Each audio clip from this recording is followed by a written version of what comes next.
উদ্দেশ্যের মধ্যে শুধু বাদনের কেন, আমাদের এই প্রজন্ম প্রত্যেকটা মানুষের লক্ষ্য উদ্দেশ্য হয় বাদনের লক্ষ্য উদ্দেশ্য হওয়া উচিত। কারণ আমাদের সমাজ, আমাদের দেশ, আমাদের বিশ্ববিদ্যালয়, আমাদের প্রতিষ্ঠান সব কিছুই কিন্তু নির্ভর করে যারা নিবেদিত প্রাণ, সেই নিবেদিত প্রাণদের অক্লান্ত পরিশ্রম এবং নিঃস্বার্থ পরিশ্রমের দ্বারাই একটা প্রতিষ্ঠান, একটা সমাজ, একটা দেশ সুন্দর এবং উন্নতিশীল হতে পারে। আমাদের বাংলাদেশ আজ প্রায় অর্ধ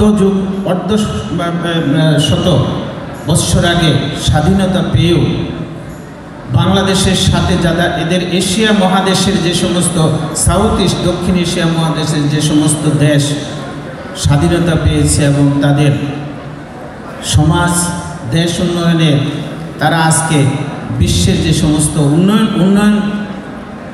উন্নত দেশ আছে তাদের সাথে এক কাতারে সামিল হয়ে গেছে, কিন্তু বাংলাদেশ যেতে পারেনি।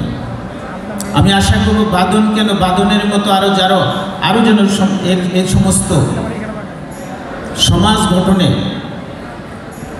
এবং মানবিক ধর্মীয় মানবীয় সংগঠন গড়ে ওঠে। এই বাদন